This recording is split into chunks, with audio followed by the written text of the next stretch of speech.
Doc Martens has made a style called Union Jack since, at least to my knowledge, the 70s. I have several of them, and let's get into it. So the last one that was released was this one, which is kind of like more like a full Union Jack. These are the original laces that came with it, but I cut them in half. So the original laces, they came with this and a pair, I think, of black ones or a dark navy. And they were really long, and the idea was to have it wrap around, where sometimes that'll happen, and that's what the designers chose for it, so that's what will end up being in the box. Personally, I wanted them to just be the traditional size, but I wanted to actually use the original laces. I thought they really popped on this boot, so I cut them and did it like this. I love that it's the full flag. I know they did a kids version of this that was obviously more saturated and more traditional to the UK flag, and it's pretty awesome. So this has this really muted red, navy, and white, and it gives quite the look. What I find on this too is when I wear it, it almost looks like it's a 1490 on me. It looks taller for some reason when you have it on. So before that, they had more of this traditional Union Jack. These are laces that I put after the fact. I believe these came with black laces. I think flat red ones work really well for this. These so far are all made in Asia, by the way, if you were wondering. So what's cool about this is that it really targets the original and just what they've done in the years before, and it gives that classic look with the modern comfort of a made in Asia Doc Marten. Next, I don't know what they call this one. It's another Union Jack that's more full in a way. It's got several flags on it, but it has this distressed look. And I thought this was pretty cool. You know, I was a little skeptical when I first saw it, at least an image, and how it would look with an outfit, because it has this like yellow or mustard type tint on it, but they wear it pretty well. Then there's the Beckett Canvas. So this is kind of a special one because it's not just Union Jack, it's like anarchy in the UK, and you'll see that there's anarchist symbol on there. They're quite comfortable.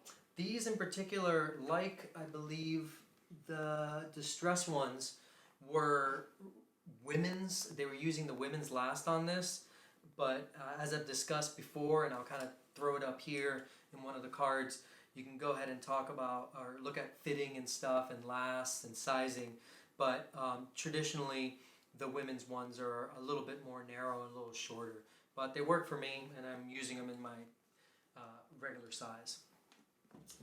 So this is not a Union Jack, but I think is good to discuss here. This is a Congress. So this was right before. I'm kind of going in date order. Again, all these that I've talked about so far are made in Asia.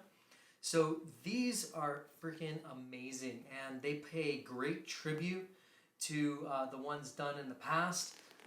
Even if you notice, it has the down stitching, just like how it was when Salabar was doing Doc Martens and manufacturing them for quite a bit of time. So it really is pulling an archive and creating a modern style out of it, you know, that's made in Asia. So what was extra special about these is that on the inside, they're actually numbered. They only made 1460 of these. So if you ever run into them and you love them, don't hesitate. Congress. All right, now we're going to get to the Made in Englands. So all the ones that I showed were created about in the last 20 years. This one is from the late 90s, early 2000s. I believe this is right before they transitioned into manufacturing most of their boots in Asia. So this is the Made in England version of the Union Jack that this one was archived from. So this is the Made in England, and this is the Made in Asia. You'll notice that the sole is a little bit denser on this one, but as anything else, it's pretty much the same. It's kind of a heavier boot because of the sole density. I believe the front is a little bit more bulbous on this in the toe box. They do run more like vintage Doc Martens in regards to what last they were used. I added the yellow laces on here. I think they came with red rounded, if I remember correctly. I love them with the yellow laces. I think they're fantastic. So that's the Union Jack. As a bonus here, I have the St. George flag, full on. So these were rad. These flags, I'm like such a sucker for these flag Doc Marten boots. Again, done during around the same time, late 90s, early 2000s. And they have this gradient on there. The leather is really thick. It was before they switched to straw grain leather, and they were able to have this kind of smooth look, but then do this print on it. I think it's because it has some type of laminate on it. It's really neat. So this is the St. George. Last one. This one's extra special. I've actually never worn this outside. I plan on doing it soon, but we will see. So this is the American flag. I remember them doing ones with the Japanese flag as well, and I'm trying to think of what other ones. I think the Norway flag, they did one like the Union Jacks, but all over. I don't know. Go ahead and write in the comments below if you remember other flags that they did full on. I'm stoked to see if they make another one, keep the tradition alive. These are the Union Jacks that I own and love. There's also one from the 80s that I'm missing that's very similar to the Congress. So it's like this standard Union Jack, but like the Congress, it has red stitching on the leather. And then it also says Doc Martens on the side, which is pretty dope. And I think it has the same stitching on the welt. I think it's a red stitching on the welt. So maybe one day I'll be able to run into those and I'll add it in here. So that's Union Jacks in the last several decades. If you liked the video you just saw or wanted to add something to it, go ahead and click on the like and the comment button down below.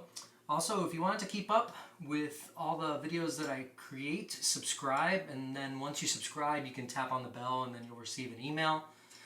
So you're always kind of in the know.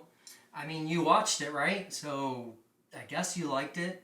You gotta tell the, algorithms what to show other people and what people are interested in. And besides that, I need validation. I need to know that I'm making something that people actually enjoy and want me to continue making more of, right? What do you think, Cherry? Yeah? Think they should do it? Yeah, she thinks so.